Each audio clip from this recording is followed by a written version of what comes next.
Hello and thanks for joining us. This is the Signature TV News Update. I am Marvelous Bowman. Now in the headlines, Kabir, Muslim faithful enjoined to pray for Nigeria and her leaders. Inflation, Nigerians lament the high price of food in the country. Enugu land dispute, human rights group calls on Enugu state government to obey the law. And now the details. As the Muslim faithful around the world mark Kabir celebrations on Tuesday, Muslim cleric Imam Hadiyatullahi Ghani of the Federation of Muslim Women Association of Nigeria has enjoined Muslims to use the opportunity of the celebration to offer prayers for Nigeria and its leaders. He gave the charge while delivering his sermon at the Federation of Muslim Women Association of Nigeria's mosque in Abuja. Signature TV correspondent was at the celebration and now brings us the report. The feeling is mixed today for millions of Muslims in Nigeria as they join their counterpart the world over to celebrate this year's Eid al-Kabir. In a sermon, the Imam of the Federation of Muslim Women Association of Nigeria's mosque, Abuja, Hadiyatullahi Ghani, admonished Muslims to pray to Allah, offer either obligatory or voluntary sacrifice of rams, adding that it attracts Allah's favor and blessing. If you want to receive a lot of blessings from Allah subhanahu wa ta'ala and favors from Allah subhanahu wa ta'ala, make sure that you pray. Don't play with your obligatory prayers, and as well your nawafil and slaughter of Allah subhanahu wa ta'ala, whether obligatory slaughtering or voluntary slaughtering. He also charged Nigerian leaders to apply the lessons of Eid Mubarak and rule with the fear of Allah. We don't have any other country than this Nigeria. We have many things, a lot of these challenges, problems, this insecurity, and poverty is the economy. Everything is very, very terrible. That's why we use it to pray for Allah subhanahu wa ta'ala, because we believe today any prayer that a Muslim say, Allah subhanahu wa ta'ala will definitely answer this thing, our prayer. The people of authority, you have to follow them. If they say the people of authority, there is a distinct law that they follow, there is a constitution and everything that everybody must follow. That if they are not following it, it means that they are disobeying Allah subhanahu wa ta'ala, and definitely the citizen also will disobey them. One of the worshippers, Engineer Omaro Jibril, in an interview gave an abridged breakdown of what the celebration is all about. He called on Muslims to obey Allah's commandment, stressing that obedience and submission to Allah's will pays. The significance of the celebration today is to commemorate with the sacrifice that was done at the time of Prophet Nabi Ibrahim, when he was commanded by Almighty Allah to use his only son. When you obey Allah's command, there's nothing you will lose except you gain. Totally, there's nothing. But if you disobey command, certainly you are on your own. Also speaking, Amadu Meina, one of the worshippers at the Abuja praying ground, advised parents to train their children to coexist peacefully with one another. Obedience in Islam is very, very significant. It's for children to learn and for parents to train their children to behave, to be in peace with one another. Lending her voice, Fibishola Abubakar expressed optimism that the celebration will bring back the peace that has eluded the country in recent times. I pray Nigeria will have the peace we all seek for. That is the most important thing, peace. And I know that this Eid al-Fitr will bring that to everyone in this country. Earlier, the Imam advised the faithful to visit their families, look out for the poor amongst them with their resources, buy ram and share with those that cannot afford to buy, including non-Muslims, which will help promote brotherhood. In Abuja, Marvelous Bowman for Signature TV. Also, Chief Imam, Great Heights Academy Abuja Zunurain Usman, also enjoined Muslim faithful to use the period of Eid Kabir to pray for peace and unity in the world. Zunurain urged them to pray and move closer to Almighty Allah by appreciating Him for the opportunity of being alive to celebrate the Eid festival. In an interview with Signature TV in Abuja, the Chief Imam stated the significance and uniqueness attached to the Eid Kabir festival. According to Zunnurain, there are two festivals in Islam approved by Almighty Allah. That of Eid al-Fitr in the month of Ramadan, which comes after a particular worship of 29 or 30 days of fasting, and the other one is Eid al-Adha, celebrated in the month of Dhul Hijjah. Hajj, he also said, is an additional way of worshipping Allah in the same month for those who have the means of traveling to Mecca. Zunnurain added that the first 10 days in the month of Dhul Hijjah is very important for Muslims to fast and strengthen their relationship by moving closer to Allah in order to ask for forgiveness and what they need. He gave an account of how the slaughtering of rams started in Islam. Allah does not need the number of the blood that is going to come out of your own sacrifice or how plenty will the meat be, but what Allah is looking forward to is the fear that you have in you in sacrificing that kind of animal that you are sacrificing. So the bottom line is that the intention of doing that sacrifice is very, very important to a Muslim. Is that Allah subhanahu wa ta'ala is so merciful on us to the extent that He does not make it compulsory on you if you don't have the means. The Muslim should know this. If you don't have the means of sacrificing this ram this year, then inshallah next year Allah will open ways for you, then you do it. He added that sacrificing a ram is not mandatory if one could not afford it, but having a good intention is very important for everyone. Ahead of the Eid al-Kabir celebrations on Tuesday, SignatureTV visited some markets in Abuja to feel the pulse of the market on the eve of the celebration. Some Nigerians our correspondent Blessing Adejo spoke with lamented the high price of food items in the country. Traders and customers were unhappy about the soaring price of food. Happiness Okeke and Rosemary, who are traders, were of the opinion that farmers can no longer go to their farms because of the fear of herdsmen, which has contributed to the hike in price of food items. They were of the opinion that another factor that causes inflation is the high cost of transportation. By now, the plantain is supposed to go down because this is the season. The price is supposed to go down. But now, look at it. When I reach that place, they add money as if we are doing another thing in the market. Then I come out from that place. I went to the place that I bought the yam. When you get there, it's like there is riot everywhere. One quarter of yam, they are calling 150, 120. Very small yam. Very small yam. In short, I don't know where we are going to. I don't know where we are going to. The kind of something they are putting price now. I don't know. Is it because of the salah? Is it because of the economic? I don't know. Everything is going high. Not that because of salah. Before the salah, things are costly. Like now, before we are selling beans, 800. Now it's 1,000 naira, 1,001. Like this power oil now, it's 3,005. Before we are selling 280, 3,000. Everything, things, price of things are too high.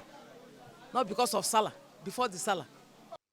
Osita Solomon, a meat seller, said the price of meat has increased. He also added that there is meat, but there are no buyers to buy because of lack of funds. The price is changed because as of now, before we have been selling 2,200 naira, 2,000 naira per kilo. The man is 2,500 because of salah. But there is no buyer. The buyer is not turning up because the things are very hard. Lillian Comer, a customer who said she was shocked at the price of products in the market, said that she does not have a choice but to buy. She called on the federal government to intervene and check the high cost of food items. The price of this has actually increased. In fact, the price of this are like times 10 of what we usually get. Yes, because everything now is times 10. It has increased. So we are just managing. Everybody's managing right now because everything has increased. They've gone up. It's not because of salah. This thing has been for like months now. I don't know. It's quite frustrating. It's annoying. So we are just managing. We are just pleading for federal government to do something about it. So they should do something about it. So the masses are dying. We are suffering. In Abuja, Blessing Adejo for SignatureTV. The Human Rights Writers Association of Nigeria, HURIWA, has called on the Enugu State government to obey the law in respect of the land dispute between the government and the native claimants. HURIWA made this call at a press conference in Abuja on Monday. Speaking to Signature TV, Enugu State government says they are not in possession of any court order. Signature TV correspondent Chibueze Obi was at the conference and now brings the different perspectives to the controversy. The National Coordinator of Human Rights Writers Association of Nigeria, Emmanuel Onwubiko, lamented the negligence of the Land Use Act by the Enugu State government in handling a land dispute between the state government and the natives of Ugwaji community of the state who claim ownership of the land. According to Onwubiko, the constitution mandates the state government to adequately compensate the owners of the land if the land was to be used by the government. He called on the government to allow a court of competent jurisdiction to adjudicate for fairness to prevail. We're not against the governor exercising his power, but he must exercise his power in line with the provisions of the Constitution and in line with the extant Land Use Act, because he is not an emperor. If he's an emperor, why did he set up a panel to invite people who are making claims over the ownership of that land to make presentations? These are not morons. These are human beings. These are taxpayers. So the governor must respect the taxpayers. Then if you want to do that, you want to convert the place to you want to bring development, nobody should be against development. If you want to build, initiate mass housing project, then pay compensation to the people that own the land. It's as simple as that. He said a panel was inaugurated by the Secretary to the State Government, Professor Simon Otanya, on September 3, 2020, to find a lasting solution to the dispute. According to Onwubiko, the Ifeanyi Ugwuanyi-led government has refused to publish the recommendation of the panel and went ahead to build on the land. He urged the state government to release a white paper of the recommendation of the committee, bringing fairness and justice to that effect. The panel sat, went about their businesses in compliance with the terms of reference that the governor had given to them. They made submission to the governor recommendations. Those recommendations are supposed to be reduced into a white paper, what government calls white paper. The governor has just scored an own goal by not allowing the panel's white paper to be issued. The Human Rights Writers Association was of opinion that the government should not undermine the rule of law in handling the land dispute. The conference was therefore organized to draw the attention of the state government to the details of the constitution as well as observing same in dealing with the citizens who voted it into power. However, in a Zoom interview with the Signature TV, the Enugu State Commissioner for Information, Honorable Chidi Aro, said that there was no court order served on the state government. He said that the government was receiving the recommendation of the panel set up to resolve the matter to enable it issue a white paper. There is no time any court order was violated by Enugu State government.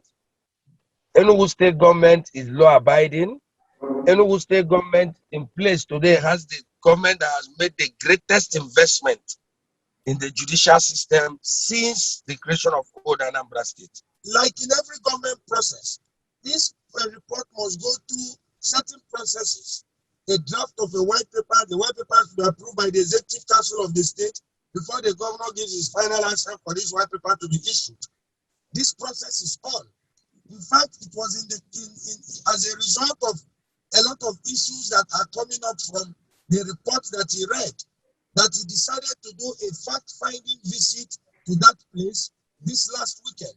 He said that the government was interested in resolving the dispute amicably and that the government had paid a fact-finding visit to the affected community. In Abuja, Chibueze Obi for Signature TV. And now moving over to business. The Trade Union Congress of Nigeria has cautioned the federal government against the nation's increasing indebtedness. According to the union, the wealth of the nation is being transferred to other nations through borrowing. The union stated its opposition in a recent Salah message jointly signed by its president, Quadri Olayele, and the Secretary General, Musa Lawal Ozigi. They called for leadership at all levels to have a rethink and redraw a workable roadmap capable of transforming the economy of the country. Speaking further, the TUC also called on the government to ensure the gainful employment of the nation's youth. And now on the foreign scene, Jacob Zuma's long-running corruption trial will resume on August 10th. A South African judge ruled on Tuesday after the ex-president sought to have the case postponed because of the pandemic and recent unrest. The order marks a victory for Zuma, who is serving a 15-month jail term for contempt of court on an unrelated matter. Zuma appeared in court on Monday via video link from his prison, where he was jailed on July 8 for snubbing an order from South Africa's top judges to appear before a corruption probe. Following his jailing, South Africa plunged into chaos, with looting and rioting erupting in Zuma's home region of KwaZulu-Natal before spreading to Johannesburg. And now for sports. Olympics chief Thomas Bach revealed doubts and sleepless nights over the postponed Tokyo Games on Tuesday as the opening ceremony nears after a year's delay and coronavirus chaos that has made them deeply unpopular with the Japanese public. Bach, speaking at the International Olympic Committee section in Tokyo, said the unprecedented step of the postponing the Games weighed on him as it proved more complicated than he thought. The build-up to Friday's opening ceremony has been exceptionally rocky, with Tokyo still under a state of emergency and public opinion consistently against the Games, which we held largely without spectators. Before we end the news, a recap of our major stories. Kabir, Muslim cleric Imam Hadiyatullah Ghani of the Federation of Muslim Women Association of Nigeria, enjoined Muslim faithful to pray for Nigeria and our leaders.